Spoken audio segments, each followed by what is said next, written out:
Alrighty. Hi, everybody. Happy Friday. Hooray. OBS is being a pain in the butt. Oh my god. I really wish they wouldn't do this thing where, like, the minute you move anything in OBS, it wants to put itself... I want the Twitch chat to be, like, outside pop-out kind of thing, where it's its own window, more or less. But it keeps wanting to put it within the window of OBS in this weird thing. Anyway, whatever. No one cares. Anyway. Hi.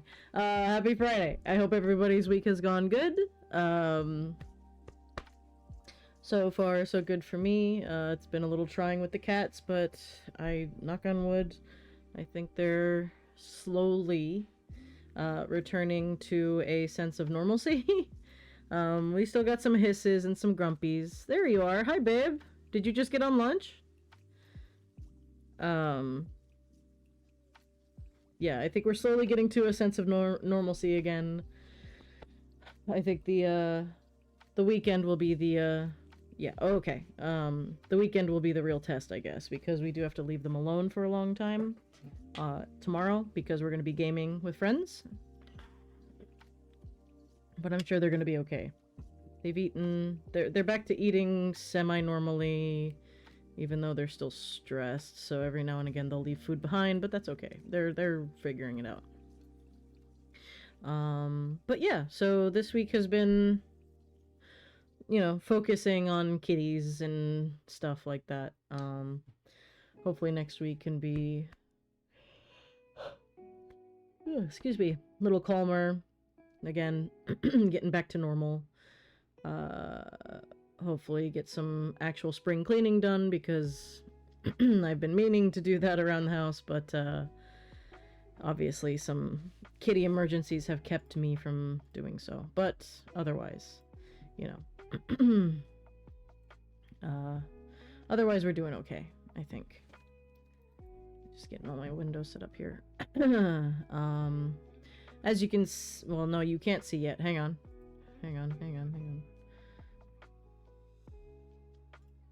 There we go. Oh, I didn't update. Okay, there we go. There. I had to update. There we go. Okay, good. That should be everything, I think. Yes. Okay, so, someone mucked up and I had to fix things. Oh, was it super bad? I hope you're okay. But let me go over here. There we go. So I made the home page of Overstory, hoping for a come over. Yeah, I know, I'll get myself a coffee at some point. But I made the page a little more interesting to look at least. I don't know. I'm just trying to get the vibe of Galdor on the front page and stuff like that. Yeah, we're good. Oh, okay. Good. So yeah, we're just gonna continue our work where we were going. I set up a couple things from what we were working on with the factions and stuff. Where did I put you? So I've got names for both of the first vampire and the first werewolf. The first werewolf, we rolled and found he was a male elf. So his name is Ichabod Alnwick. And I found a picture for him, so he looks cool. And he looks very wolfy. Or werewolf-ish. Oh wait, you can't, you're kind of blocking. There he is. This is like a Witcher OC that somebody made, and he's cool. And then our first vampire is, again, they, them, dwarf. Their name is Persephone, quote unquote, Percy Drogon. They go by Percy primarily, and few people at this point, because they've been around for so long, few people know their real name anymore, so they're pretty much only known as Percy. So yeah, we were just talking that stuff. Oh, and I found their familiar too. Again, none of this artwork is mine. Credit to the artists, not me. I like the idea of their familiars being...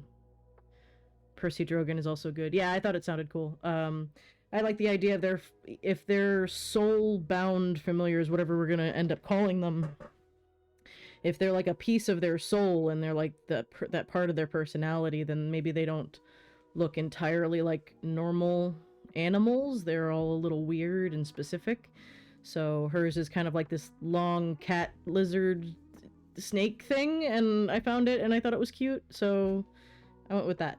So he's cute. I like him. I haven't named him yet, but he's cute. I don't know why I just got on stream and I need more coffee, clearly. I should have stretched more. Hang on. Okay, everybody stretch with me. You need to stretch. Oh, God. Oh. My hip has been bothering me, so... Oh. But in a place that it normally doesn't, like on the back of my leg. I don't know what that's all about. I don't know if I, like, pulled a muscle doing...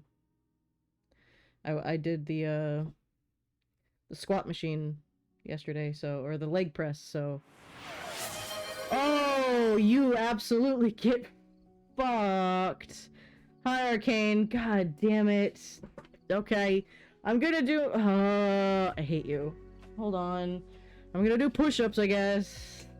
I'm gonna do fucking, like, wussy push-ups because I'm not good at actual push-ups yet, so you're gonna have to watch me do that. Hang on. God damn it.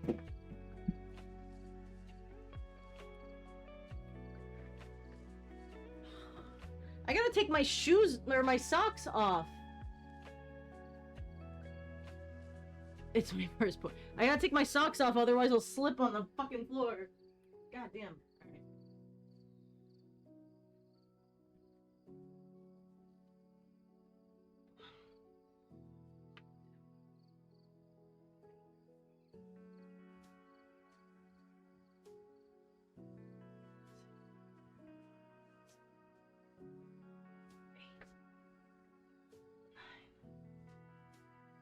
Alright. Oh, fuck. You're lucky today's arm day anyway. Feet pics, get fucked. Get off my chat. I'll ban you, husband. I have the power. Put my fucking socks on, because now I don't trust you. Screen cat, gross. Ew. Alright. Now it's hot in here. God damn it. Alright. Channeling Safi. Yeah, you are. Alright. Sorry, Arcane, that was a weird greeting, you're right.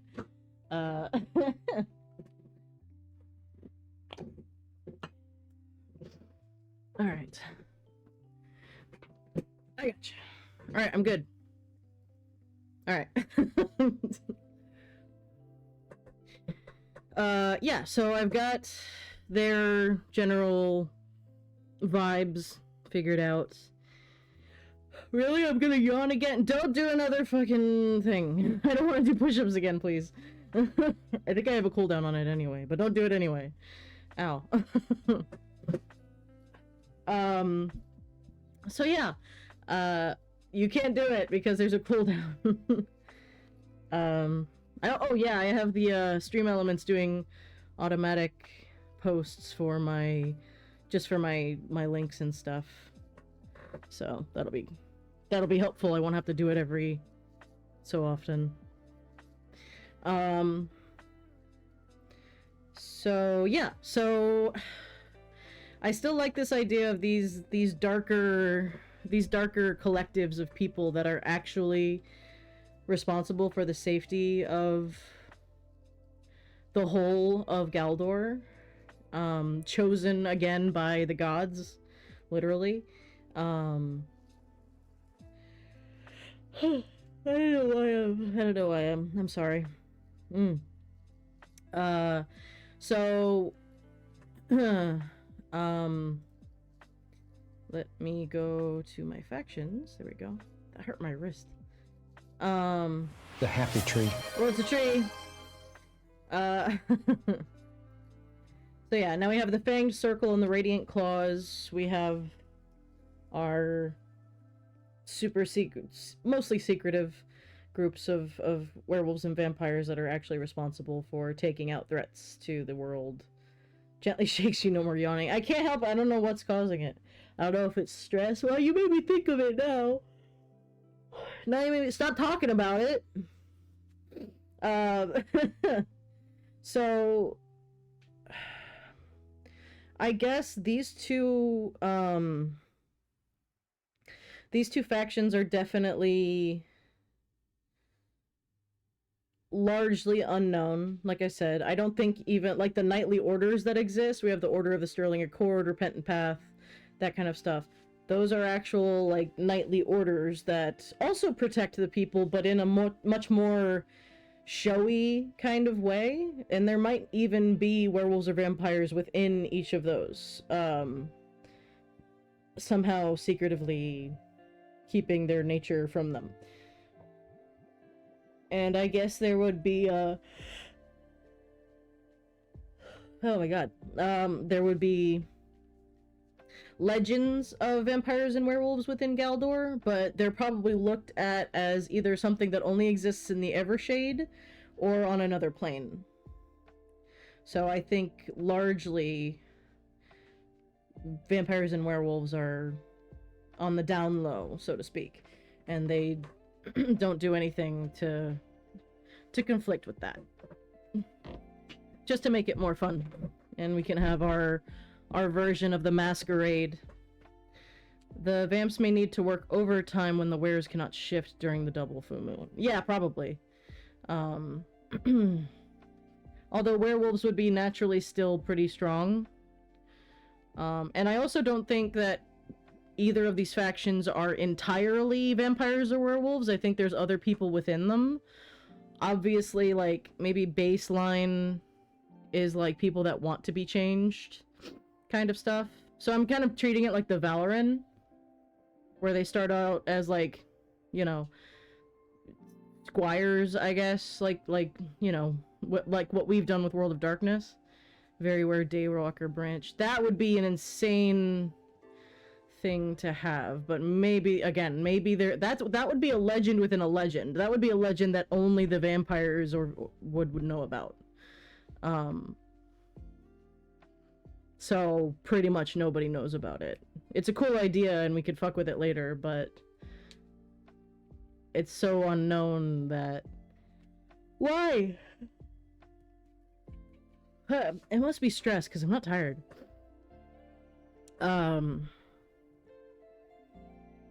But yeah, so interesting aspects. Why indeed? I don't know why it's doing that. So yeah, interesting aspects of Galdor. I also found, hang on, let me see if I can bring it up. 1 second.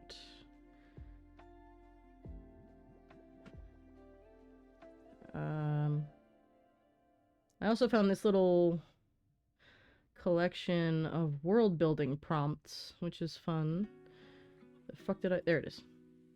It's called Prompty Questions, by Jinsen Vars on Itch.io, which is fun.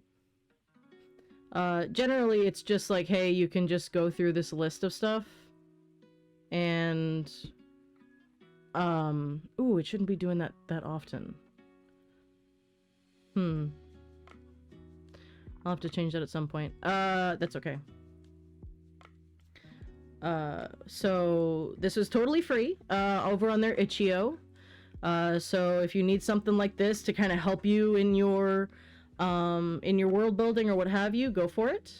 I also, oh, get out of here, Discord, get over here. You're supposed to be on this screen. There we go.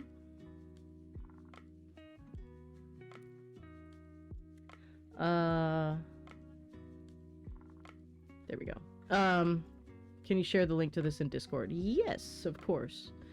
1 second. If you haven't scrolled around on Itch.io just for fun as like any creative, for anything, world building, you know, I also have, there's another game that I found, hang on.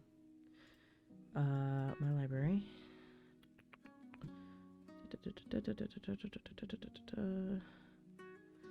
That's this one. No. Hang on. Constantly need a step-by-step guide to world building because I'm a baby world builder. Well, you can... I don't know if this is necessary. I wouldn't consider this a step-by-step, but this is just random prompts that anybody can use when they're, like, out of ideas. But if you need, like, a step-by-step, I would say that just, you know, going on either Reddit or just Google searching how to world build can definitely help you with that. What did I say their name was? Jean something. Jean Senvars. Let's see if that'll come up properly. Prompty questions. Here we go. I'll post that. 1 second. World building. Here we go. There you go. There you go. Cool resource. And it's totally free, like I said, so go for it. Just take what you like and leave the rest like it is. But yeah, that was cool. I also found, which I plan to use on a later stream, or maybe today, I don't know, probably not, but still, it could be useful in the future. There is a game that somebody made, as soon as I find it, here it is. It's called A Novel Dungeon, and it's a dungeon design game based on books on your favorite level. It's basically using, instead of using random tables in regards to dice, it instead treats a book as the random table. So you see here you have the shapes that are introduced with each letter. So using the title and author of your selected novel, build the dungeon using the tiles that align with each letter on the dungeon chart. Spell out numbers, ignore spaces and punctuation. Vowels are corridors and hallways and contain no monsters. Consonants are rooms. Each one contains a monster you must defeat before moving to the next area. You may place each tile in your dungeon in any direction or mirrored as needed. Doors may be placed on any wall. So I would use this paired with Perilous Wilds. Arcane can make dungeons that are secret file. Yeah, it's basically making a dungeon language or a dungeon novel, which is very, very cool. So yeah, I would take that, and instead of saying, oh, each room has a monster, because that can get repetitive, I would use the tables that are in Perilous Wilds for what each room contains and go from there. That's how I would build that. But otherwise, this is a great idea, and I could fuck with this all day. And you can make it as big as you want. Like, this is World... Down here is an example, and they did War of the Worlds by H.G. Wells, and how fucking cool does that look? Like, I love that. So, and then they have rules that, like, you can create your hero if you want to go through the dungeon, that kind of stuff, but... And then monster types. So, which is great, you know, I'm not saying it's not, but I probably wouldn't use that part of it. Again, that's thanks to Jason Kenny. Serial prizes on Itch.io. Fantastic idea, and I can't wait to do it. Specifically on Reddit, user Mr. Nefarious has a mnemonic chart of what to design in what order. It's called the Epic Lance System. You might be able to Google it. I think I have that saved. God damn it, Stream Elements. I didn't mean for him to do that often. That's fine. Hi, Angry. How are you? But yeah, so this is a great idea, and I think I'll see what book I want to do to build a dungeon with, and then use Perilous Wilds and its random tables to fill out the rooms from there. How are you doing, Angry? Good to see you. So yeah, that's just cool ideas, and I can, like... Again, this is totally free. Novel idea is totally free. So fucking go for it. And have lots of fun. They also have, hang on, let me...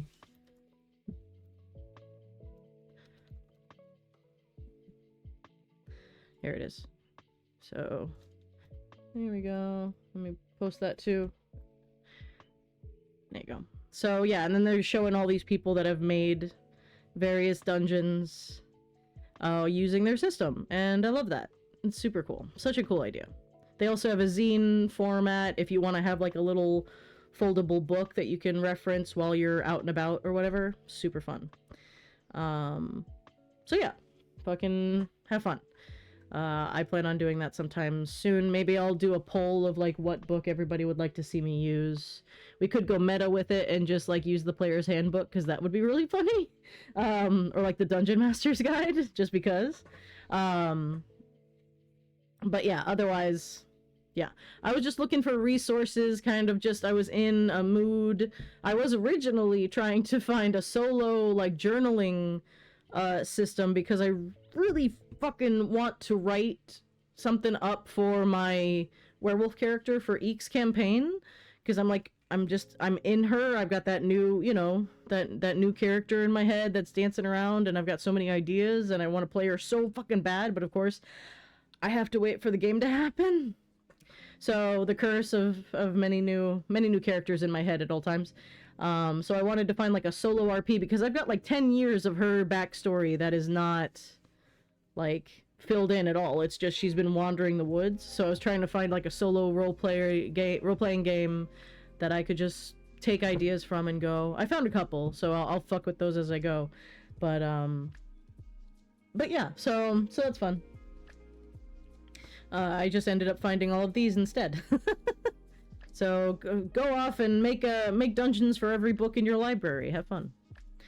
I go to your actual public library and pick a random book off the shelf. You know, like just fucking go crazy with it. How fun would that be? Just go to a quiet library all day and just go through a book, and you'll learn about the book and you'll make a dungeon. No downside, as far as I'm concerned.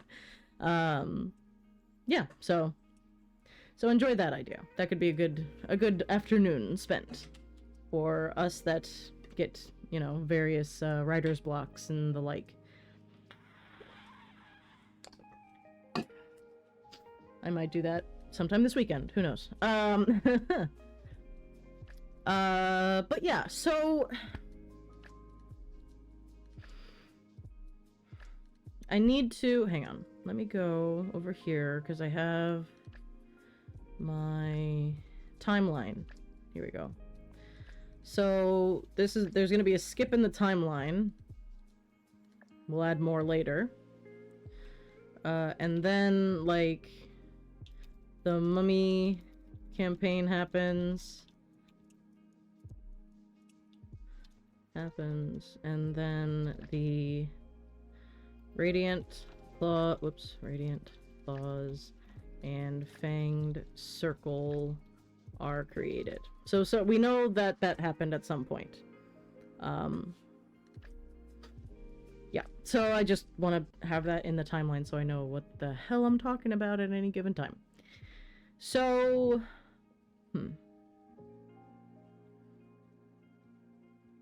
just trying to decide. Let me go back to Prompty. That's why I opened it. I wanted to look at it and see if I was so inspired by any prompts that I come across. And this is like, I think specifically it's supposed to put you in a very specific place within your world.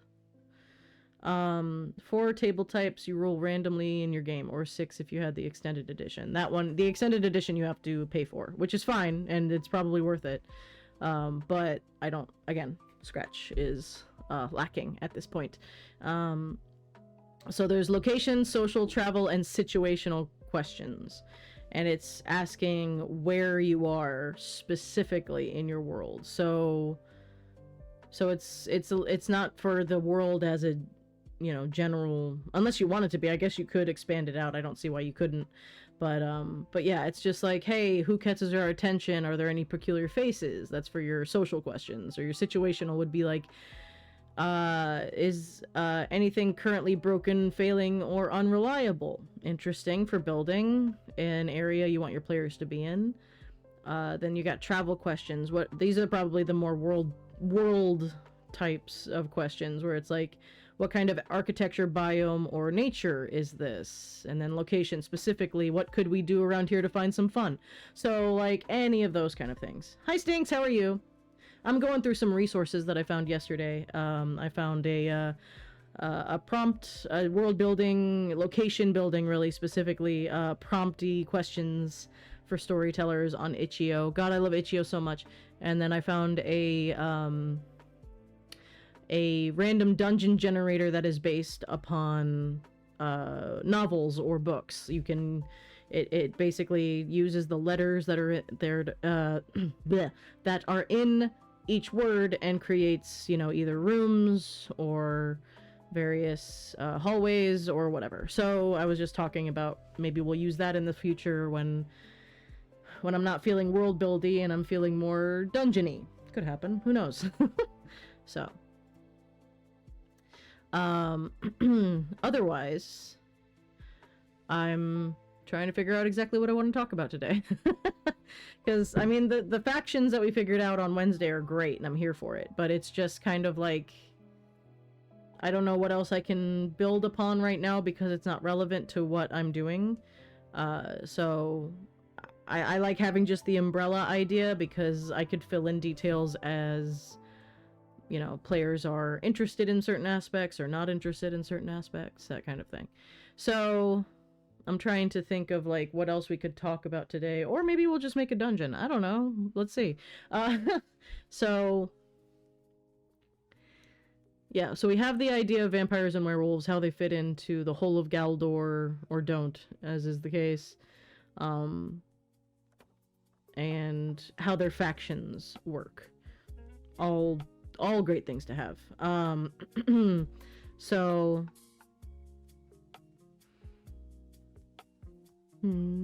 I also have more prompts over here, but actually let me, you know how like when you're a don't look when you're a GM or something and then you get the opportunity to like get out of here, pop-ups, cease. There we go. You get into the player mode because I'm going to be playing this weekend, and then I've made... Hello.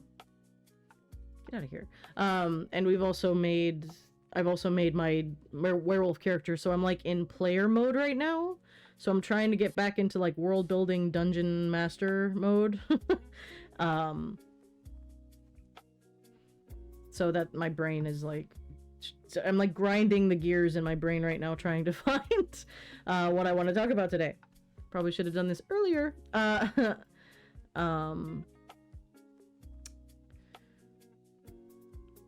see. I'm trying to think of like what I'm in the mood for. Do I want to build a city? We could build a city, or we could build, I don't know, any other location.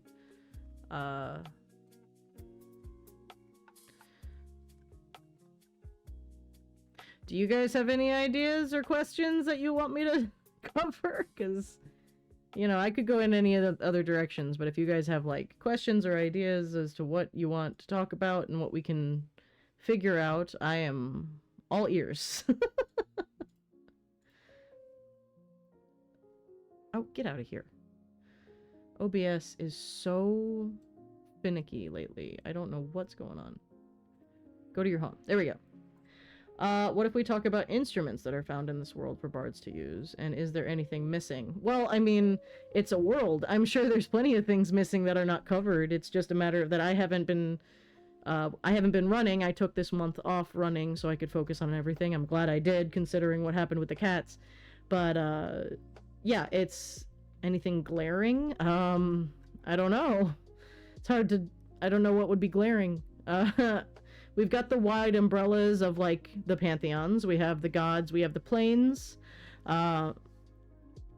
have the map. We have the, we have, various, capitals. We have the environments of each of those places. Cultural, historical significance of instruments. I know we said that silver weakness is an allergy, but maybe it's also a counter to them by a bright deity. If wares and vamps are both grim. Yeah, I guess I haven't considered if they're both. Grimm necessarily. I would assume. Well, no, because they're from the Radiance. Vampires, Grimm, and werewolves are bright. Yeah, because they're from the Radiance. Magic systems, runes are writing systems, armies are inhabitants to kingdoms. Well, we don't have really armies necessarily. We have knightly orders, which are slightly different. Silver having affinity to moonlight. Well, yeah, that's always the weird thing to me, that, like, that I know why that silver was like a pure metal, blah, blah, blah, blah, blah. But, like, and there's an ad. Okay, I'll be right back.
Okay, we're back.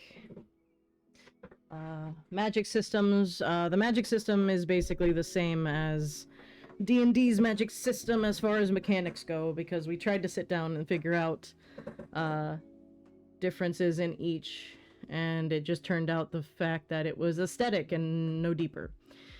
We already have inhabitants of kingdoms. We already have the rulers and the types of people that each kingdom and region have. Runes or writing systems. That is something that I'm not sure at this point if I am focused or intelligent enough to figure out. I have delved down a rabbit hole or two and had some people ask about them, but I think as far as I've gotten is that we have books. We might have some vague sense of the printing press in this world, not to the point of like mass producing books, but maybe something that, you know, keeps it going a little bit more than just handwriting it. But maybe there's still like a lot of handwriting monks and stuff doing that. But, and like, who are the important people of this world? I have the rulers. Hang on. I already have each ruler statted out as far as that goes. The instruments is very interesting, but again, I don't know if that's something that's going to be important to my players at the very least. We can definitely, if you have ideas, we can definitely mess with that. That's just, it's kind of the microcosm, and I'm trying to make sure the macro is figured out first, but I'm all ears for your ideas in instruments. Because I have a lifestyle, ritual, and customs, and we can definitely do music, because it is important. Eek actually sent me they sent me a link to some guy on TikTok, I think, who does music specifically for fantasy races. Like they did goblin music, and it was this crazy discordant like noise, which is accurate. I'm here for it. but he does a really good job, like getting the vibe of the races down, and I listened to a bit of that, but honestly, after a while, it became kind of headache-inducing, and I couldn't continue, but it was cool. I did. Yes, we discovered filk music, Filk, filk music, which apparently the name was a typo. Supposed to be folk music, but it's specifically music that started by being played at various comic and like nerdy conventions where it talks about nerdy stuff, fantasy, sci-fi, science, computers, video games, all this other. Apparently, it's called filk music, and I need to sit down and listen to some because it sounds like a vibe. So I discovered that last night going to bed, which I found very interesting. So maybe we'll find some, exciting things in there. But yeah, I feel like I've figured out at least. Are rulers enough? Do they need to flesh out governments and other important figures, church leaders, famous knights or warriors, named legendary monsters, great pirates? Pirates would be fun. Again, the fleshing out of governments, I kind of... Hang on. Where did I put that? Hang on. Locations. I gotta remember where I put each of these. Anyway... Yeah, so I do have the governments figured out. Legendary monsters do sound cool. I don't know why, but I immediately think of like looking at the map and like seeing if you ever played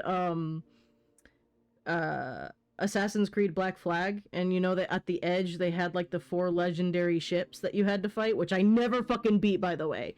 Fuck that double ship battle. Fuck that noise. I had a fully tacked out ship. I could never beat that fucking fight. I hate that fight.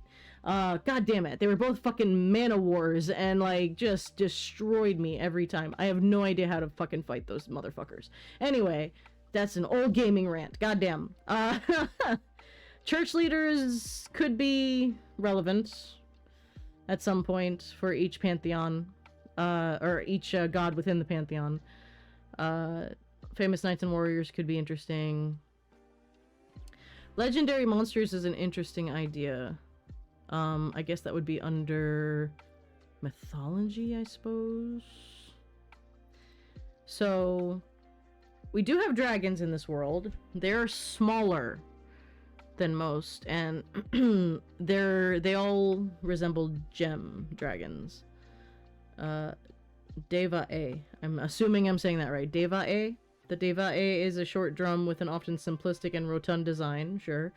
Comes with a special set of gloves that have wooden pads on the palms and is played like a bongo, culturally significant to the people of Orive. Aw, that's cute. I like that. I'm just imagining a tabaxi using their claws and like paw pads instead of the gloves, and like only other humanoid races have to use the gloves because it resembles a tabaxi paw pad. Because that sounds really cute. Alright, let's see.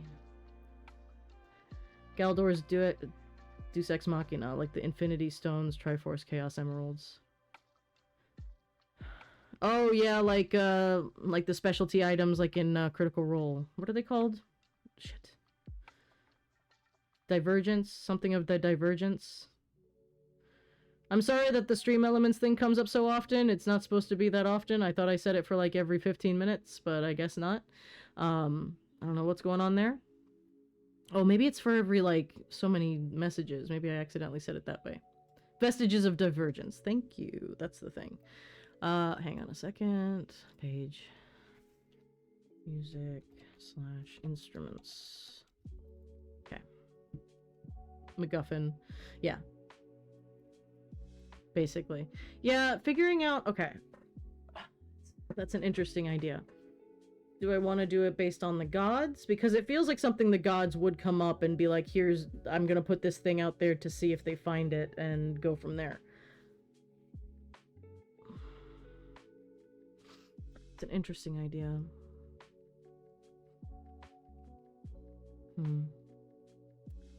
Oh, god damn it. You know what I need for this, and I should have had it ready before I started. Hang on. Actually, I might be able to use this too. I wish I don't know where my GM emulator book is. Somewhere around here. I don't know why my music just cut out there. But I think in the Lazy GM guides, locational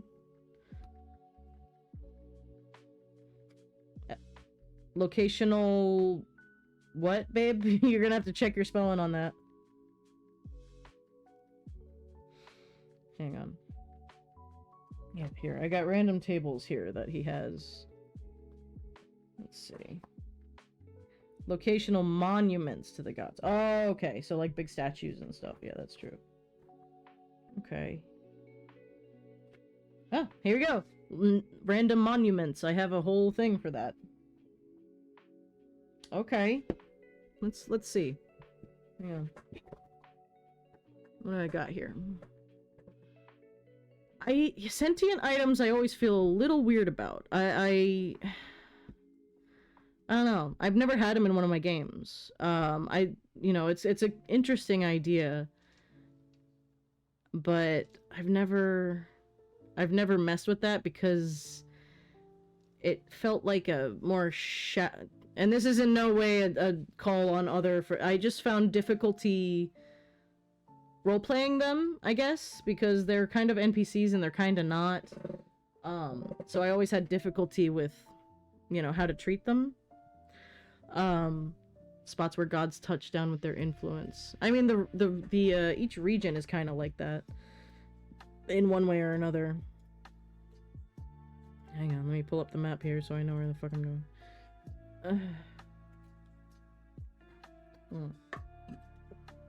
Yeah, I guess a location for each god would be cool. Kind of their mecca, if you will. Let's see. Alright, I gotta pick one of those things because you guys brought up like 5 different things and now I've got it. No, I don't want Instagram, I wanted Incarnate. Go fuck yourself. There we go.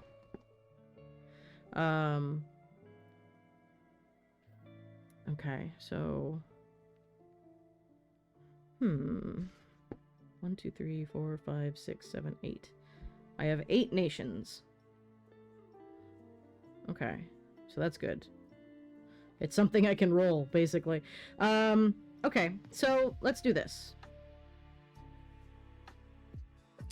Give me a D8. One sec. So 1, 2, 3, 4, 5, 6, 7, 8. Yeah, the walking statue is true. What did I say? 1, 2, 3, 4? Wairu was 4, I believe. I can't remember my own counting. Okay, so hang on. Locations. Wairu. There we go. So I've got very little as far as the nations themselves. I did the capitals have all of the information about the governments. Just because I felt like, that's the center of your government. That's where you go. So let's do a monument within Wairu, I guess. I don't know which of these tables are going to be useful in this particular... Because they have origin, but they include a lot of things that aren't necessarily relevant. 11. Okay, well that's fitting. It's goblinoid in origin, so the goblins built something in Wairu. That makes sense. Let's see. Condition. Okay. 1. Crumbling. Oof. Okay. Unusual effect. Uh-oh. 13. Anti-magic. Interesting. Anti-magic. Monument structure. That's a D100. Where's my other one? There it is. 95. A ziggurat. Okay, cool. Ziggurats are dope. Alright. Okay, so the goblins at some point in the past built a ziggurat that is anti-magic in nature. Why the fuck would they do that?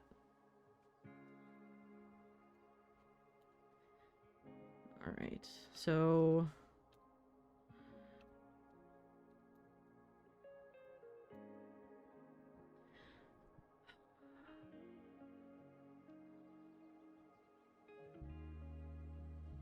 I feel like all of them should have an unusual effect tied to the deity. I don't know if anti-magic is necessarily any deity in my pantheon. Let's see. Maybe one of the grim gods? Ignorance and Thrasidune? That's scary. Moander? Casimir? Uniformity? Why would the goblins build something anti-magic? What was threatening them with magic? A ziggurat is usually like a temple, isn't it?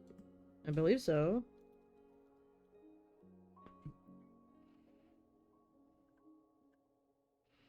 Akkadian, decent to build high. Massive structure in Mesopotamia, sure. Terrace compound or successfully receding. Yep. Believe that the gods lived in the temple at the top. Okay. So only priests and other highly respected individuals could enter. Sumerian society offered these individuals gifts such as music, harvested produce, and the creation of devotional statues. Okay. Alright. This was a ziggurat created to honor Mistra, but after centuries of unuse in Mistress, the innate magic sort of flipped or grew malignant.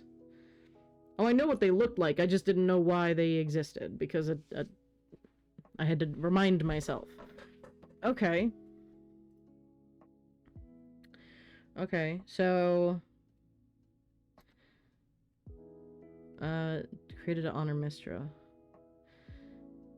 Yeah, so I automatically think of fucking a new hand touches the beacon, and she's just like, go fucking fix my shit. The goblins don't take care of my ziggurat anymore, so you go do it. That could be a really annoying quest to send the players on that none of them will get, because I'm pretty sure maybe one of them has played Skyrim, but none of the others have. I'm 95% sure.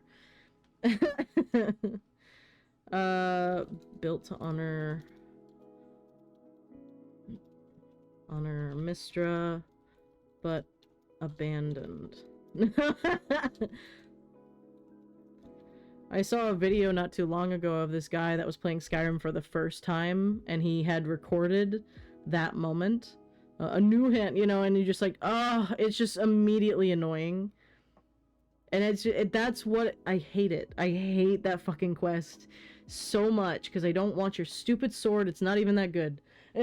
After, like, level 10, it's, like, useless. But it's very funny. Ooh, shiny. Shiny? You want me to show you a shiny? What shiny do I have nearby? Oh, this one's good. Shiny. Hang on. Merida's Beacon would be a shiny. Annoyingly so. Alright. Tribute. Okay, so here's a shiny. You know all of my shinies, so I don't know how interesting this is going to be. But I think this was, I believe it was last year that we got these at Universal Mardi Gras. So one of the people working at one of the food or drink stands, I'm not sure, they have beads, obviously. That's the whole thing. That's a big thing for Mardi Gras. And they were making tiny little balloon animal dogs out of the beads. And they're super cute. And I love them. I still have... I think we have 2 of them. I just don't know where the other one is right now. But... yeah, little balloon animal doggo out of beads, which I thought was extremely clever. And it was just something that they were doing. I had forgotten about... oh, the tiara? Well, yeah, I never take it out anymore. There's no reason to. But yeah, as my balloon animal bead dog friend. Anti-magic to keep out false believers or prophets. Only true miracles can be performed there. Only those that have been touched by the gods can do otherworldly things within its walls and on its dais. So basically only divine magic works. If that were true, I don't know if it would fall into disrepair. I think people would go there quite often trying to get favor of the gods.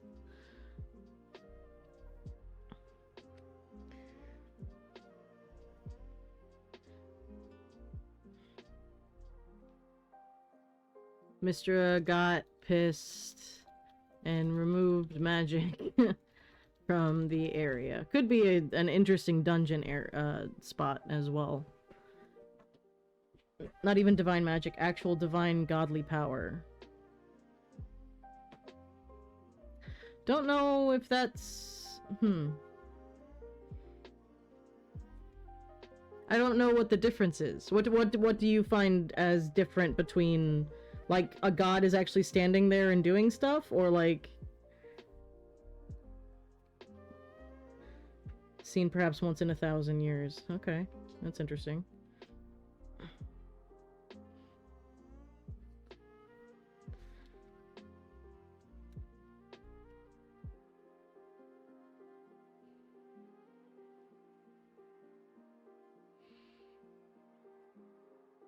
I'm just trying to think of the aspect of it that only makes, like, an avatar of God has a god's power, a cleric has divine magic.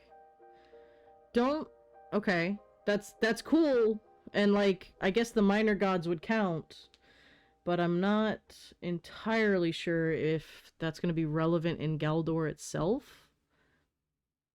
I don't know if there's necessarily avatars of power, of God's power. I don't know, that's an interesting thought. Like, because, like, usually when a god, in D&D, I will say, usually when a god has a champion, it just means that they're a cleric or a paladin or something like that. And I usually treat those as kind of the same thing.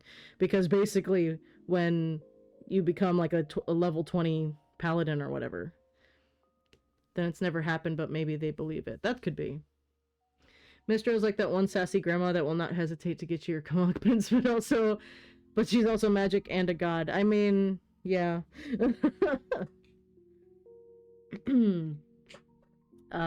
That's funny.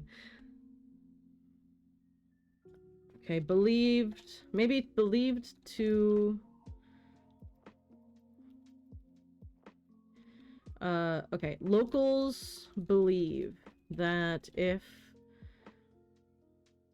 No, it wouldn't even be... Okay, no, this knowledge would be lost.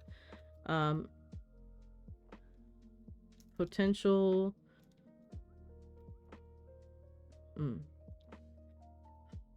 Location could potentially be a place of great power if the work was put in to restore it and ask forgiveness.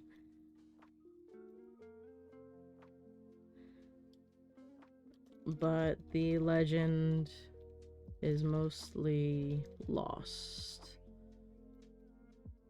Alright, so a little bit of column A and column B. So basically right now it's largely, like, not necessarily forgotten, but kind of just in the background for most locals.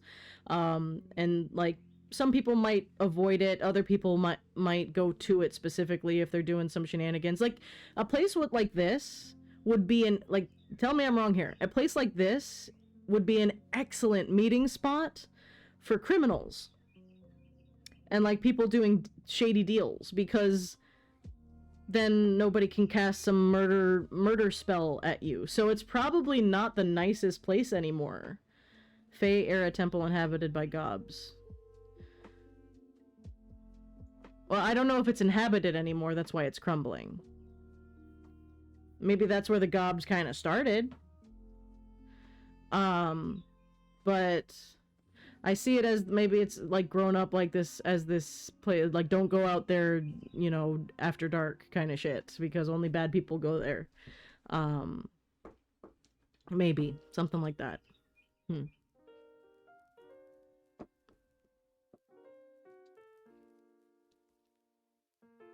Or maybe like people go out there to okay, what if they hold it would depend on the local have it guarded or not. Well, again, if it's crumbling, I don't think they care. That's where my brain is going. What if like tournaments, like fighting tournaments are held there? So like they're sure that magic can't enter. And so it's just like your physical prowess that you depend on in these fights. That's interesting. Do we consider I'd have to it's still holy, right? I don't know. Could be a cool place to encounter when meeting a shady NPC. Yeah, I'm of two minds. Because A, what if we do the shady NPC like criminal spot? Or perhaps it's a meeting spot from I'll carry out or organize rituals. Do we consider, honestly, I don't know, and I'd have to check the rules, I guess, but is monk key, is that considered magic? Like if, for instance, if a beholder uses its anti-magic ray on a monk, does it negate their abilities? I honestly do not know the answer to this question. I have to look this up. The Pantheon is crumbling and people still care about that. Oh, the Parthenon. Excuse me, not the Pantheon. Hang on. Monk key considered magical. Monk key is not magic, but it can channel magic. Okay. Oh, great. Somebody's asked this. Okay. No monks can still use ki in the anti-magic field because they're just awesomely in control of their body, but then I thought about the monks that nobody plays. I can't see a monk being able to cast Burning Hands or any other way of the 4 element spells as an anti-magic field. A 10-foot radius spells and other magical effects except those created by an artifact or a deity are suppressed in the sphere and cannot protrude into it. So, spells and other magical effects. This energy is an element of the magic that suffuses the multiverse to create magical effects and exceed their body. So yes, it is magical. Okay, so that idea that I had won't work.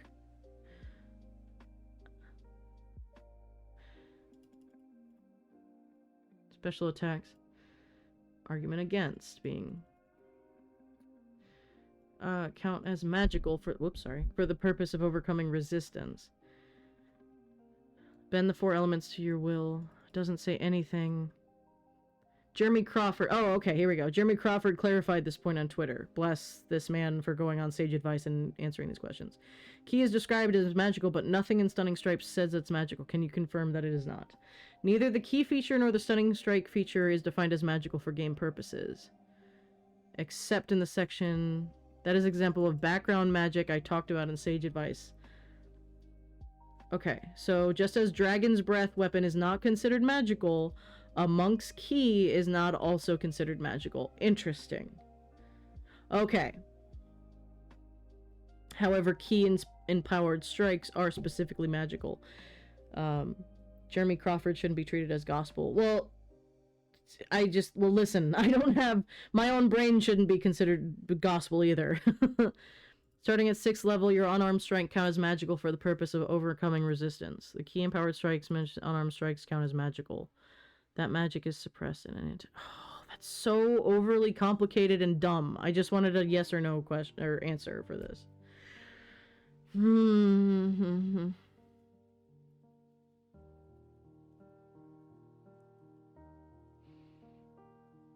Silly me to expect a straight answer in D&D 5th edition. I vote no, it's not magical. It's weird. I didn't realize that the anti-magic field didn't affect, like, relics. That's interesting. I get it, but I just had never considered that. And there's an ad. Son of a bitch. I'll be right back.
Alright, so I guess it's ultimately, hey, like everything in D&D, it's ultimately, Jesus, up to me. Whether or not that counts as magic. Oh, that's an annoying ruling to make. I'm glad I don't have a monk in my party, so I don't have to make this decision right now. Does this affect a specific rule, which I can't see anything? And of course everybody's arguing, so... Yep. I will have to consider that, because I think it also depends on the subclass of monk. I don't know. As I said before, I consider Key to be quasi-magic, magic created by something very much non-magical. I know it isn't relevant to your world, but I thought it'd help. Yeah, no, I gotcha. It's just a matter of me having to figure out what explanation as what decision, and therefore what explanation as to why I go either way on that.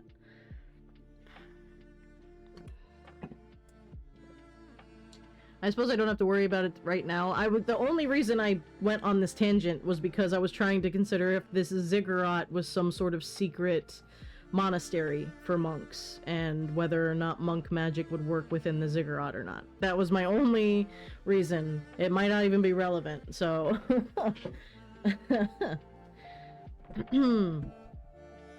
So...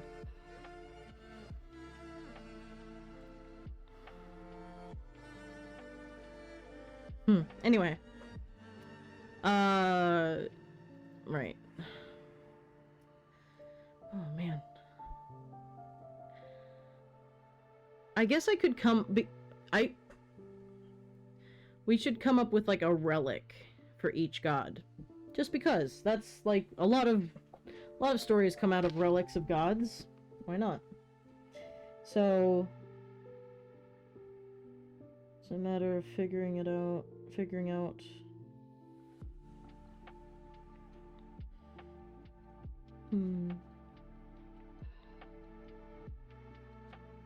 Mundane items...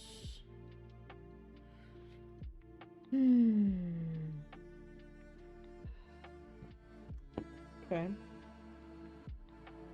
So I can do either a weapon, armor, or some sort of mundane item. It would be really funny if one of these ended up being like a mundane item of like a box of some sort. So, okay, let's fuck around. Alright, sure. Let's do 1 to 2 is weapon, 2 to 3 is armor, and 5 to wait, 1 to 2, 3 to 4, 5 to 6. There we go. Item creation. Yeah. So 1 to 2, it's a weapon. All right, there we go. All right. So what type of weapon are we gonna do? I'll decide the god from after we figure out what it is. 3. A quarterstaff. All right. We're already on monks, so why not? So we've got 22 gods. All right, so I've got a quarterstaff. So let's do evens and odds for which pantheon it's a part of. Sure. Evens and odds. That was cocked as fuck. How did I cock a d6? Okay. Oh, odds. Okay, so it's got to be one of the Grim pantheon. Is a staff, a quarterstaff. Interesting. I guess I could roll like a d12 minus 1.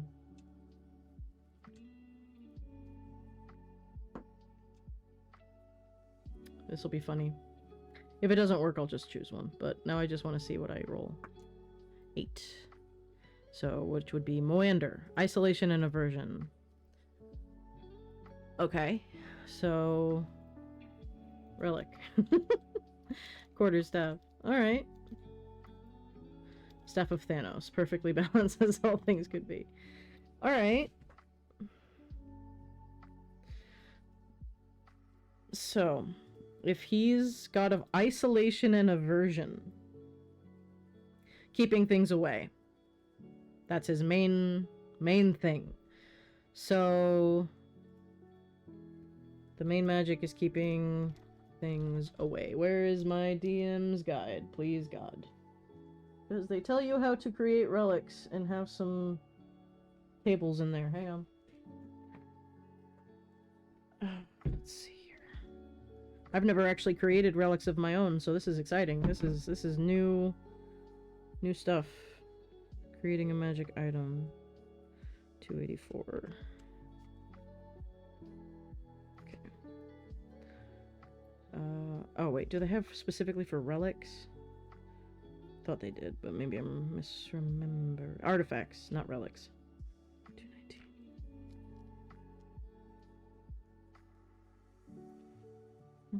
219. Sounds like thunder, force, or gravity magic. Yeah. Again, I could create these and then decide to make it sentient. We'll see if like something vibes with that. Artifacts. Unique magic item of tremendous power with its own origin. A staff that can mark a target on hit, turning them into a fat... Oh. Oh, that's interesting. Okay, hang on. That's a great idea. Okay, hang on. I like that. Ability. Turn the... What's another word for people that annoy you that sounds cool? Like, turn the unwanted, turn the infiltrate. No, turn... What do you call people that you don't want near you? If you're like super... Hang on, word hippo. Turn the unworthy? Turn the people. and the people. Turn the undeserving. Turn the unfit. Turn the vexing. Ooh, that's good. Turn the vexing. Something vexes thee. Turn the vexing. Okay, I like that. The repugnant, also good. Maybe we'll use that for the title of this thing. So turn the vexing. So works like turn the dead butt for normal people. I like that. Okay. Alright, well, I'll just do the umbrella and then we'll do... Alright. Let's see. It could have been created in the midst of a crisis that threatened a kingdom and carried the weight of a pivotal moment in history. Some artifacts appear when they are needed most. For others, the reverse is true. Characters don't typically find artifacts in the normal course of adventuring. Yeah. Each artifact has its own magical properties, as other magic items do, and the properties are often exceptionally powerful. An artifact might have other properties that are either beneficial or detrimental. You can choose such properties from the tables in this section or determine them randomly. Okay, invent new beneficial and detrimental properties. These properties typically change each time an artifact appears in the world. That's interesting. Can have as many as 4 minor beneficial and 2 major beneficial. It can have as many as 4 minor detrimental and 2 major detrimental properties. Okay.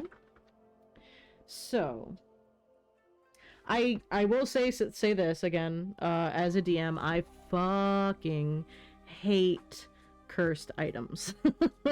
I think it's stupid. I think it's...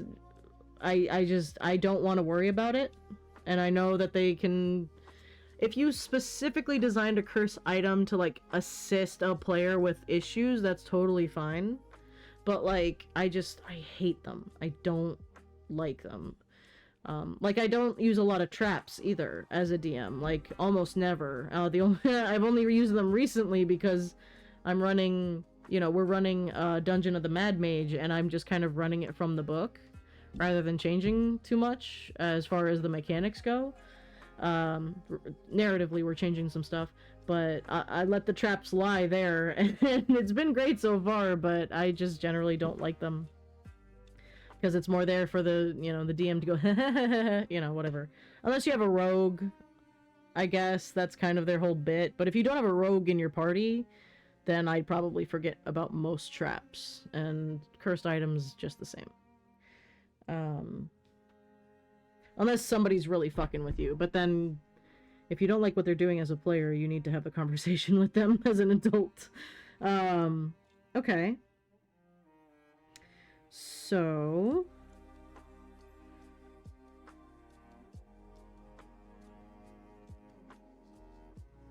what's something...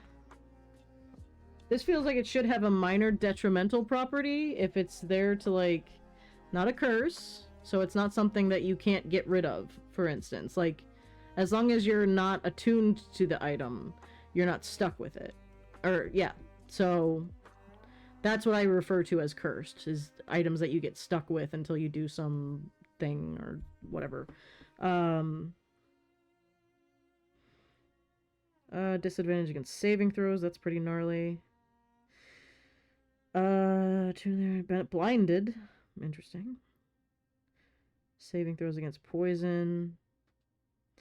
So I think you get disadvantage. Alrighty, I'm gonna head out because I've got work on my own world building. I'll see you in an hour if you're still streaming. Okay, have a good time, Arcane. Have fun. I don't think I've heard traps interpreted quite that way before. I'm sure, yeah, I know I'm not the normal. I'm definitely not the norm in regards to that. And again, if you have a rogue, then all the more reason, absolutely, definitely have traps. Disadvantage on save against fear. I was thinking disadvantage on, charisma checks. Like either deception, you know, persuasion, any of those, or intimidation. Maybe not intimidation. So I would say disad on perception, persuasion, there we go, and deception checks. I think that makes sense if you're the guy that's like shitty to people and doesn't like people, then you don't know how to talk to people one way or the other. I like that. That's funny. So we have to make this interesting enough. The turn the undead or turn the vexing. Persuasion for sure. I think it could be a hermit, also a good liar. I get lawyer. I like how you said lawyer. You're a lawyer. You lied to me. I don't think so. Like, if you're a hermit, like you're saying, if you're straight up a hermit, you don't know how to talk to people to get them to do what you want them to do. Whether that requires the truth or lying, I think it's definitely both, honestly. Like, I feel like if Moander is the god of isolation and aversion, he's just so unpleasant and he's honest about it. Like, that's how I'm taking it. All right, so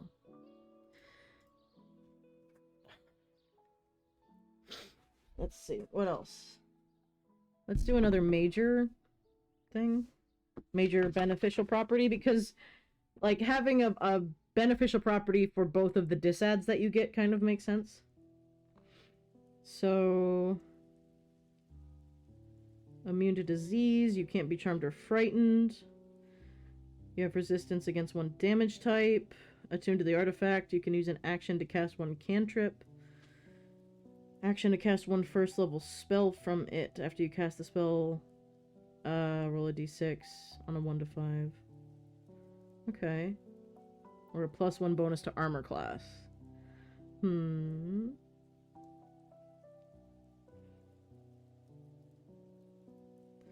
You regain hit points. Hit weapon attack, return to the artifact. The target takes an extra d6 damage. We could give it just extra damage. Bat.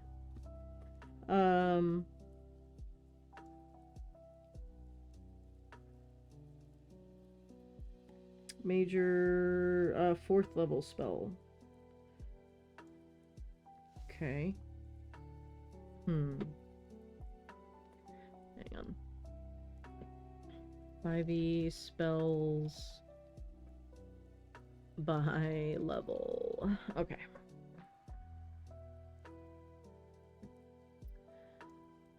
Fourth level. So let's see. I mean, banishment. That kind of.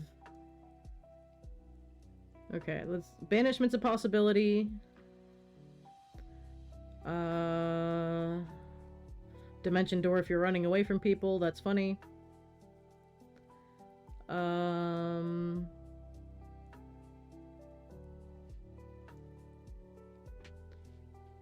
Gate seal, grasping vine, gravity sinkhole. Invisibility could also make sense.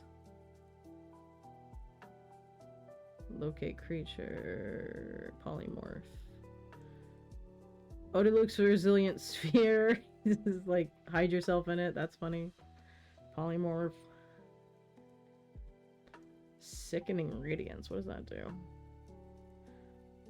The light spreads around. When a creature moves the spell's area for the first time, that creature must succeed a con saving throw or take 4d10 radiant damage. Whoa, okay. That's cool. Staggering Smite.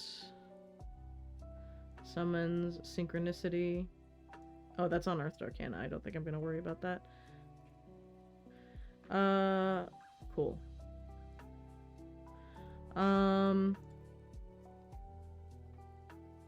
Let's see. Antagonize.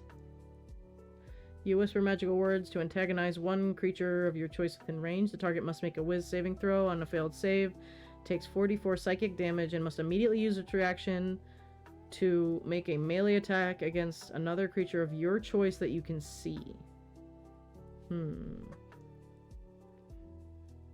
Sickening Radiance is the only spell in the entire game that grants exhaustion. Oh! Interesting. Never considered that. They should probably do that more often. Blade Ward, Booming Blade. That's the thing you hit him and it's like thunder damage. Melee attack on a hit. Booming energy until it started. Oh, if they move. Okay. Eldritch Blast. Friends is the opposite of what we're doing here. Gust. Oh, wait, it went back to first, or all levels, or cantrips, rather. Alright, Bestow Curse could be a consideration. Disadvantage on attack rolls against you. Wisdom saving throw at the start of each of its turns. Ooh, bestow curse is a possibility. That's interesting. Clairvoyance, conjure animals, barrage, counterspell, Crusader's mantle, dispel magic, enemies abound. Ooh, what's enemies abound? You reach the mind of creature, automatically succeeds if it's immune to being frightened. Target loses the ability or distinguish friend from foe. Interesting. Okay. Exhaustion is a very powerful thing. It is, given that the base game, you instantly die if you have more than 5 of those. Hex is true. Yeah, I love the idea that you just die from exhaustion. I know that's accurate, but it's just funny to me in like a very superhero campaign where it's just like, just sleep. That's all you need to do. Gaseous form could be funny because you just like run away, basically. I'm just trying to think of like the vibe of a very antisocial person and like what they would do to get away from people or to get people away from them. We already have like get people away from them, so what if we had something that got them away from people? That's kind of like my thought process, you know? So either something like do 1 spell per aspect of the god. Well, I've got aversion, which is, you know, and then isolation. So banishment is, I mean, right? I would say banishment would be the thing. So they are averse to you, or they are alone. They are banished for a minute, of course, but that's kind of the vibe.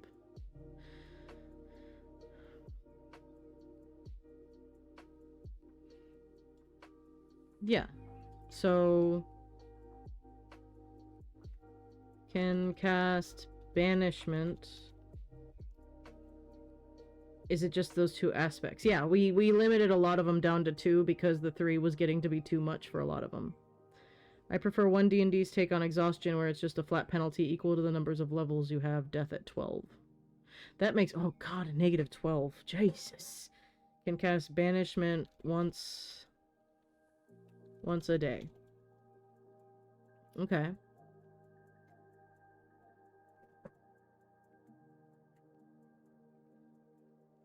So, let's see. Acts of the Dwarvish Lords. Let's see.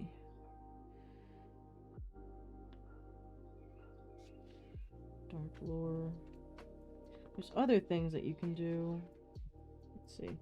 Here we go. Eye and Hand of Vecna. So, these are gods. Gotta remember that. So, they should be pretty big. Should it be a shield, not a quarterstaff? We could change it. I don't mind. But I can also see, like... Oops, sorry. I also see somebody, like, pounding it on the ground and doing their turn the vexing, where it's just like, fuck off, you know. I guess it still works. It's much simpler, easier to understand, and overall scales better. Yeah, I agree. Exhaustion comes up. You can be grumpy with a stick. It's also true. Okay. So there's other things like, for instance, alright, so for the Eye of Vecna, for instance, that's not even a god, technically. I mean, he is in our world, but he's not in, like, OG. So you have True Sight, just full on. You can use an action to see as if you were wearing a ring of X-ray vision. That's pretty... I know you have to lose an eye to do this, but still. You have 8 charges, action... Okay, so I guess I'll have to do, like, one of those types of things, where it's, like, you have this many charges, and, like, you get this spell, and this spell. So... is 8 charges kind of the overall accepted thing? 7 charges for the Orb of Dragonkind.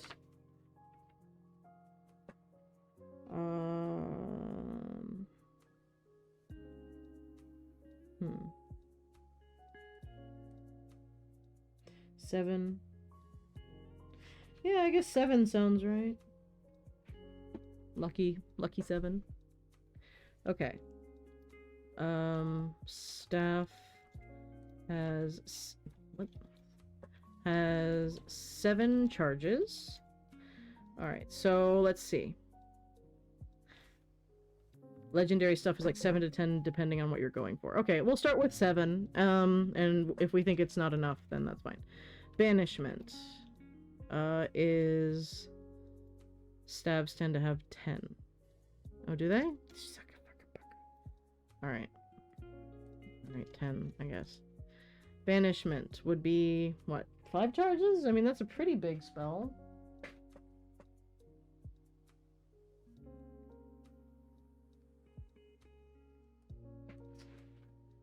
Two charges, 3 charges, 5th level version. Death Ward. Let's do 4. Oh, Staff of the Archmagos. Okay.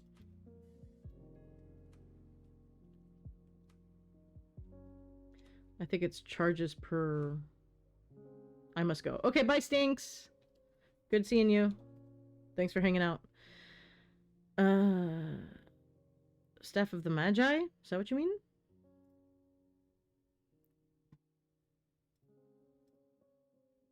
Alright. Legendary. Yeah, okay. Okay.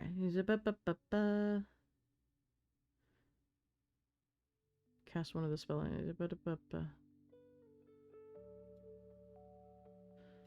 Total number of charges. Whoa!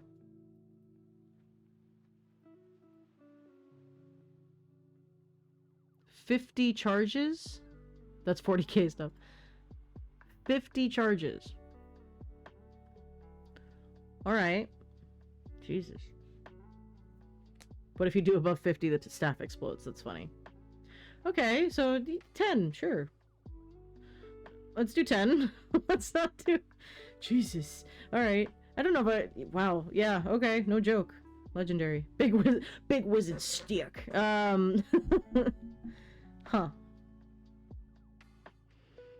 Okay, Banishment is a 4th level spell? Is that right? Am I right? Or is it 3rd? Okay, it's a 4th level spell, so let's make it 4 charges. That makes sense. Charges. Okay. Let's see.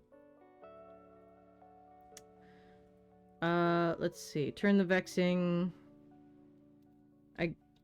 Will that be... We'll have to figure out the DC for it. I guess 5 charges for Turn the Vexing? That would just make it once a day thing, though. Should we do it once a day, or should we do it charges? I think once a day. Once a day is fair. Once a day. Alright. Cool. Alright. So, let's see.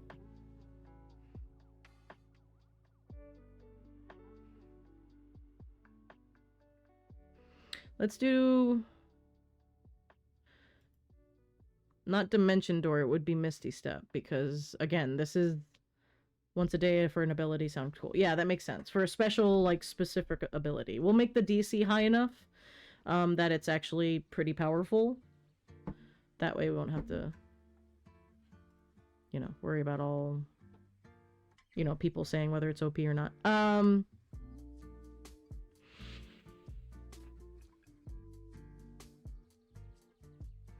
Elemental Bane, Evard's Black Tentacles, doesn't really... Find Greater Steed, Freedom of Movement, Speedy Courier. Spirit of Death. What is that?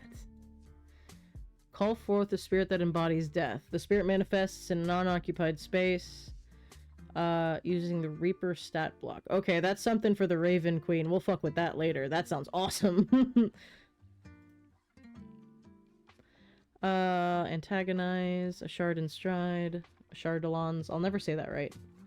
Blinding Smite, Blink.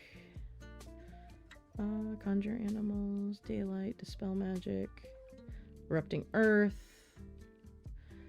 Fear. I mean, Fear could be one. A lot of creatures are immune to fear, so having it isn't bad, but it's not great. So let's do 3 charges for that. Hello, Valexion. How are you? We're building some god legendary items. Oh, excuse me. Okay.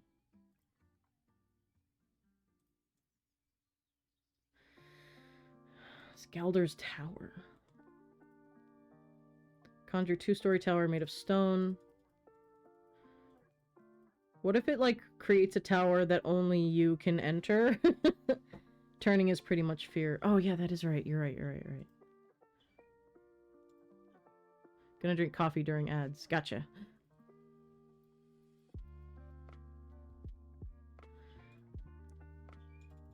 Okay.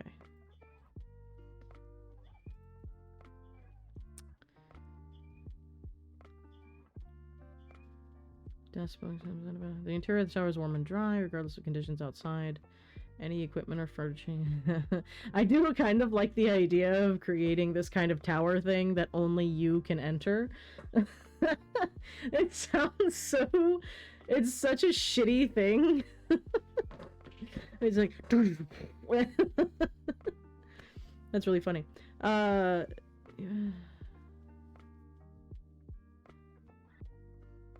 It seems... Oh, would that be broke? It feels like it would be broken, though. A dimensional tower. You can cast a spell again, active to maintain... I'm going to my room! Yeah, exactly. That's exactly what I'm thinking. Leave me alone, Mom! That's really funny. Ads over. Welcome in, Valexion. How are you doing today? We're making some... You're making a god's item, aren't you? Break it. Yeah, I know. I don't know why I'm even worried about it. Alright. What do we call this? Like, I mean, I know the name of the... Let's do Galder's Tower. Let's do 5 charges. Well, 5? I guess 5 charges. Only... the caster...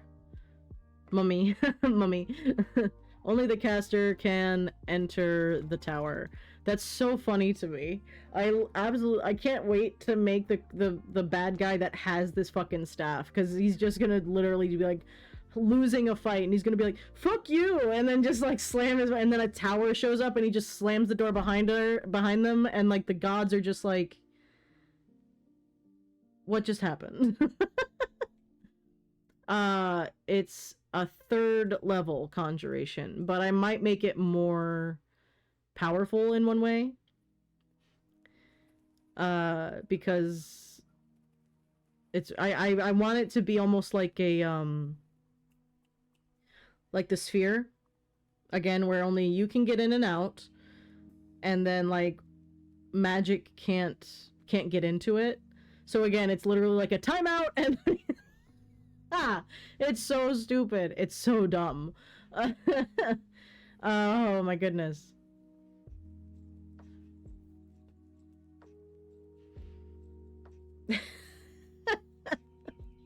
It's really funny. More powerful, you say? What if we make it a blue police box? Yeah, it's bigger on the inside. It might very well be. Like, I want to take a little bit of the Magnificent Mansion as well, and like kind of put it together where it's just the bad guys know what they're doing. This would break so many. They would have to get that fucking staff away from them, or they're fucked. It's very funny.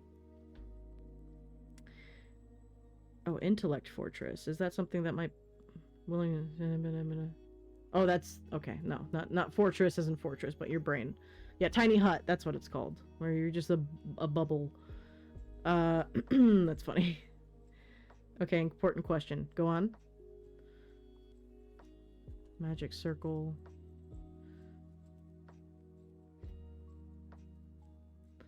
Non-detection. For the duration, 8 hours. You hide a target that you touch. I assume you can do yourself. What if they accidentally forget the staff inside it? I feel like the staff just kind of pops out of it. I don't... If it disappears... Huh.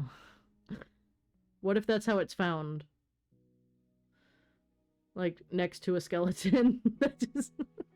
I don't know how that would work. Huh.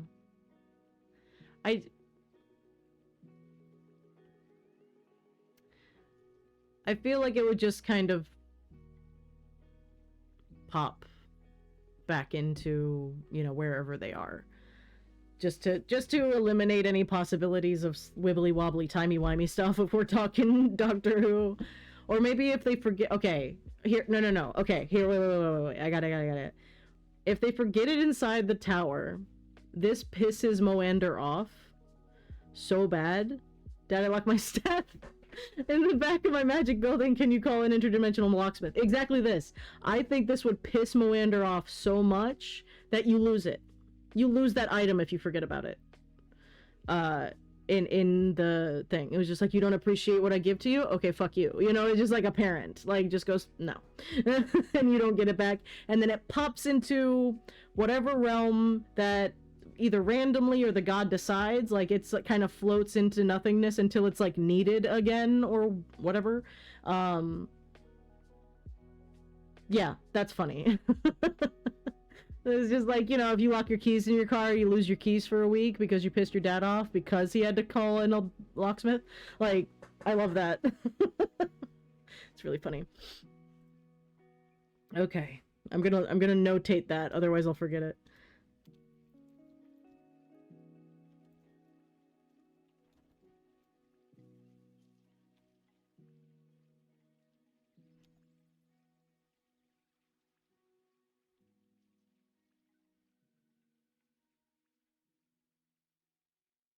Okay. That's really funny. It's just like, you should appreciate your things more. You know, just, oh my god, I just love the idea of all of these things being like keys to a car as far as the gods are. This is why a good DM bounces their ideas off of others. Exactly. It's brilliant. I love the idea. Again, I love, and like I was rewatching like a best of if you haven't watched Crit Roll's Calamity, go watch it. It's fucking amazing. I was rewatching Brennan Lee Mulligan being amazing, and you know, the whole thing where it's like, you know, you're not our children, you're a bad first draft, you know, that kind of shit. And it's I love that. But I generally, you know, as great of a story as that is, I try to avoid, you know, the bad gods being like that. But then again, having all of these gods look at us as if we are their children, to the point that you have those arguments between followers and the gods where it's like a teenager and a parent, is really funny to me. And I think it fits Galdor a little bit better than like the traditional, you know, we don't care about our children, they're just there and whatever. So I love the idea of these relics basically being keys to your first car. As far as the gods are concerned, this is a lot of responsibility now. You need to take care of it, you know. And I got it, Dad, whatever. And then you don't, and it's just like, now we'll see what happens, and you get fucking lectured in your own mind. It's really funny. It's like, God, I guess, whatever, you know. What does Pulse Wave do? Intense pressure, 30-foot cone. Pulls or pushes creatures and objects. Cone Constitution saving throw. Okay. I think we'll just do, who's it? Not Thunderstep. What is it? Thunder something. It's not a cantrip. It's first level, I think.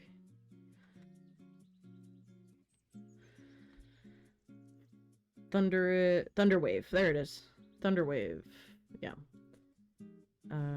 Let's see. Thunderwave is only going to be one charge. Again, getting people away from you, amazing.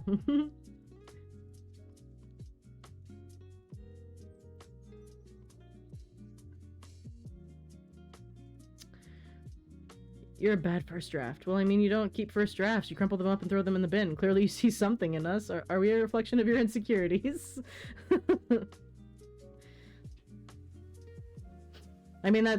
Basically that's what the betrayer was saying, is that the other gods didn't throw you away when they should have. And that's why he was so mad. He got thrown away into the 9 hells instead. Oh, God, Brennan Lee Mulligan is so fucking good. I could watch that man act forever. He's so good at being bad. Ugh.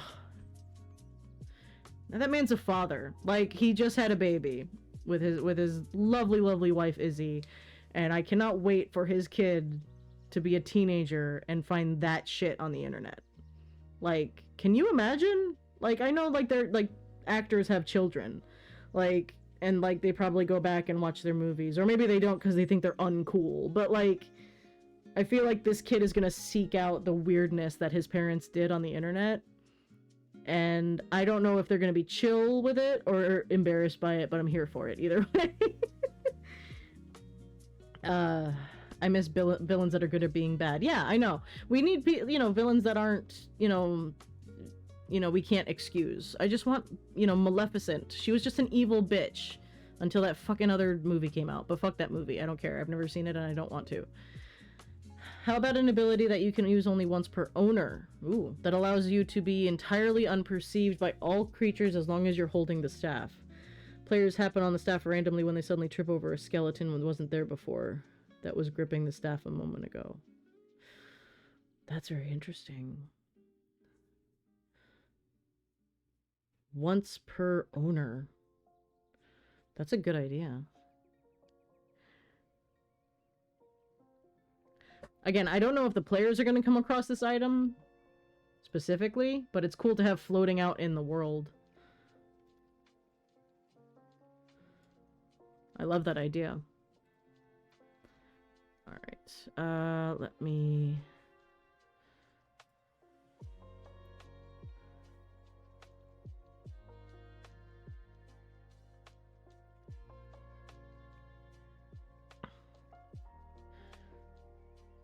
What would we call that? I'm tempted to just call it Leave Me Alone. You can't just have a villain that gets 2 minutes of screen time in the beginning before revealing that they were just pretending to be good when you reach the final act. Stares angrily at Frozen. Thank you. I fucking hated that movie for that reason. It was so stupid. There was no hint. At no point was there like, I'm not sure I can trust this guy. And like, I know that happens with real people, but this is a story that you're telling with a movie, so you need to tell the full story. Foreshadowing is a writing and media introduced technique. You need to fucking use it, you know? It's important. No foreshadowing at all in the regards to the betrayal. Ugh, so dumb. Anyway, I know that fucking movie went through like 6 different editors or whatever, but nah. Journey to Atlantis is a great example of subtle villains, yes. But they gave hints, that's what I'm saying, throughout that whole movie, where it's just like, they're all mercenaries. Like, you know, they're all there and they're all kind of weird and like, you're not sure about any of them, but you like them because they're interesting characters. And then the hot lady and the captain guy, I don't know, but they were all like, you know, they have that conversation halfway through the movie once they actually get to Atlantis, being like, you know, there weren't supposed to be people here, this changes not everything, and then him going, this changes nothing, and you're like, what are they I don't understand, what's changing, what, you know, that kind of thing. At the very least, throw in some ominous shadows along the wall vaguely shaped like them while something bad happens. Yeah, exactly.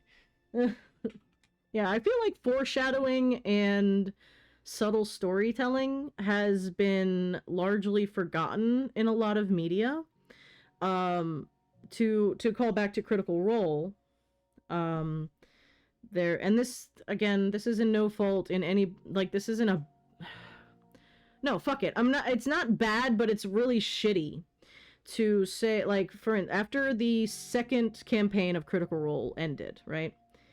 Does anyone care about spoilers in that regard? Because I will avoid them if you wish. But there was a character interaction, in an epilogue style, explanation from. I'll try to keep it as vague as possible. There was an epilogue for each character, right? Of course, duh, story, yeah, important. One character talked about how they spent time with an NPC, and though they did not specifically say that they were romantic with said NPC, throughout the entirety of the story, want the likes of Frollo and Captain Hook to return too, right? But throughout the actual campaign, playing through it, and the way that the player described it in the epilogue, it was obvious that they were romantic with that NPC. At least to me. Maybe I'm maybe I'm just, whatever. But, like, people on Twitter, because Twitter's a fucking hellhole, and I refuse to call it whatever Musk douchebag wants it to be called. People on Twitter were complaining at the person playing that character that they didn't specify that they were romantic, and therefore they were being bigoted because the romance happened to be that of a homosexual nature. First of all,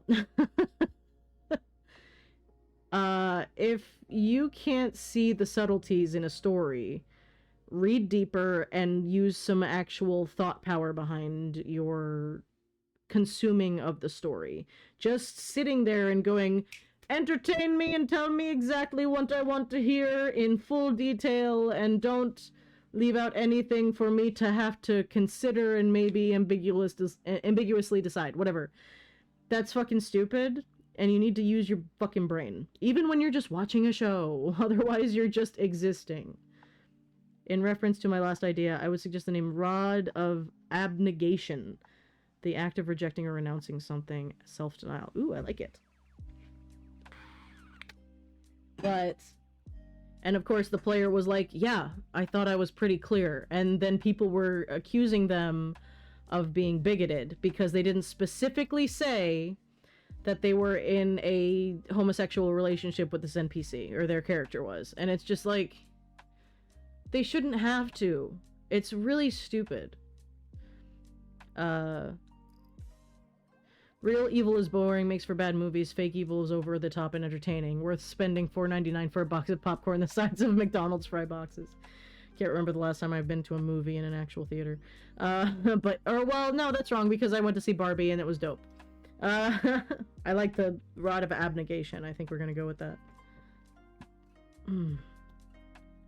Or the staff of abnegations. That way there's no confusion, Okay.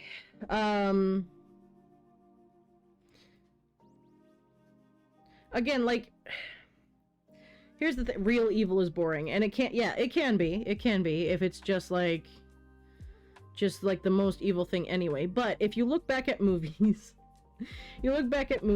like The Fifth Element, okay?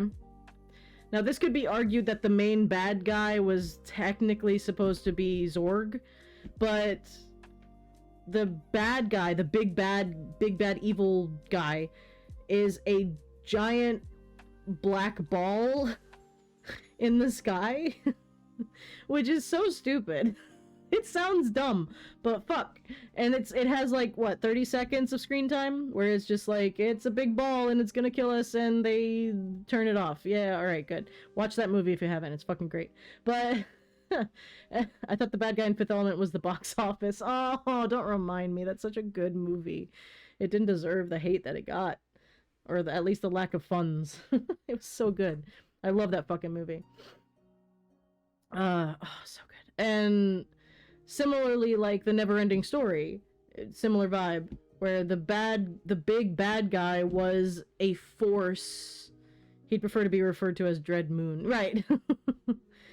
But, like, the nothing in the never-ending story wasn't a conscious thing. It was just kind of a force. And of course you have Gamork and, like, all of these other creatures that are, like, Gamork is helping the nothing, and you don't know why, and he's just like, 'cause I'm a bad guy, I'm a big bad evil wolf guy. And, like, whatever. But it was still good. It was scary. Like, again, 'cause, like, real evil isn't necessarily boring when it's a force. 'Cause it's like, how do you stop that? And I know eventually I figured it out. But, like, it's hard to, like, think of something that big or that pervasive, because it's just like, how do we fight it? And I have definitely been in games where the storyteller, the game runner, it introduces a threat to you and kind of explains it. You get the full explanation, and you go, I give up. Like, I got nothing. That's happened a lot in stressful games. But, like, you just get this whole, like, lowdown of what that thing is and and you just go, and I know that's not what I ended up doing, of course, because the DM goes, oh fuck, you know, and he goes, okay, maybe I overloaded them a little bit. And that's kind of the talent of reading your room, which is something that DMs need to learn.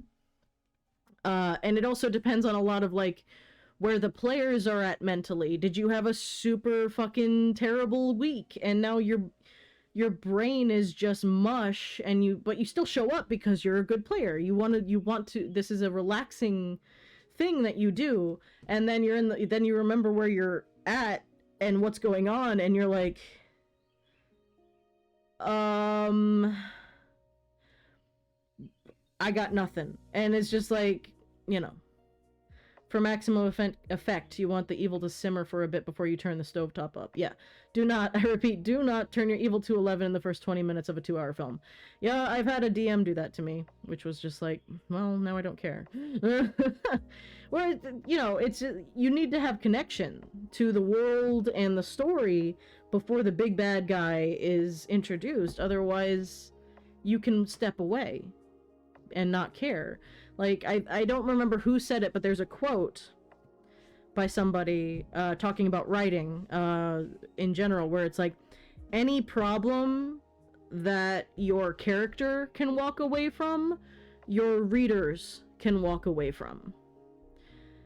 And I have had book series, Dresden, that I got to, like, book 3 or 4, and I was just like, I don't know why he cares, because he hasn't, you know, and I just put it down, like, halfway through, and I never finished it because he wasn't connected enough to the people he was protecting. And, like, sometimes the idea that a good guy just does good guy things kind of just has him floating in this nothingness of, like, I'm a good guy and so far I do the right thing, and that can work. But it didn't work for Dresden, for me. I don't know if they got better. Maybe they did, maybe they didn't. I don't know. I'm not going to read them because there's 1,000 of them.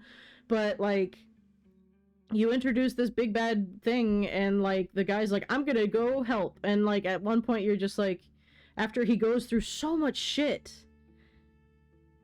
you're just like, and he's complaining, which he has every right to do, because he's going through shit. And then Piranaconda turning people into blood mist like 5 minutes in. Well, yeah. I don't know if I'm going into Piranaconda expecting, you know, quality storytelling. Just more of, I want to see people get turned into blood mist. Same thing with Sharknado, which was a fucking dope-ass fucking moment to watch on Rift Tracks. Highly recommend. But yeah, and it's just like, and if you start a movie with the world ending and you have no connection to the characters being affected by this, you can walk away and you're just like, okay, that was fun. You're forgetting the sci-fi classic that was Mansquito.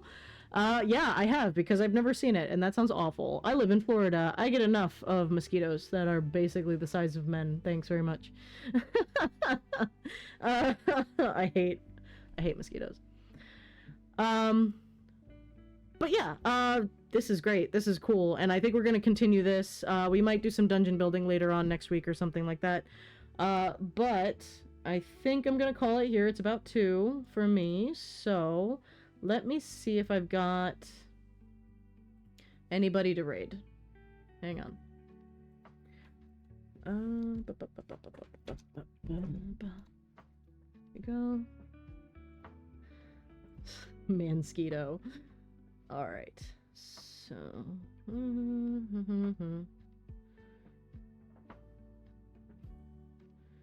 Jelly bean. No, nobody's really doing a lot of DM Geezer Jim is probably going to end soon. He's the only one doing D&D right now. Oh, I guess Evan Blairard is going. That's fine. We don't need it. Whoops. Wrong window. Hello. Okay, there we go. I think the one thing that I think Corin Nemec is no kidding. I think one thing that bugs me with a lot of horror games, I want to spend some time in the beginning seeing enemies dart by the shadows. Yes, exactly that. Especially in horror, it's so important that you set up the suspense before you get to the monsters. That's what happened, and I love Guillermo del Toro more than life itself. Truly, I love him as a creator. However, his what was that called? It wasn't Are You Afraid of the Dark, but it was close to that. It was like Do You Fear the Dark or something. It was these little, it was supposed to be a horror movie about tooth fairies and they steal your teeth. And that was fucked up. It was a good start. But he showed the little guys immediately, like within the first 5 minutes of the film, and then you don't care. You know? It's just like, but yeah, you know, whatever. I liked their design, but they weren't scary anymore because they were there. You know? Anyway. But yeah, I think I'm gonna call it there. I appreciate you guys hanging out and helping me make cool stuff. And I hope you guys have a great weekend. Please don't forget to take care of yourselves and do cool stuff. Go play pretend and tell some stories. And I will see you guys on Monday. And we'll have fun then and figure out what we're doing in between. If you have any suggestions, go over to the Discord, let me know. I'll be around in one way or another. But yeah, have a good weekend. I'll see you guys on Monday. Have a good one. Bye.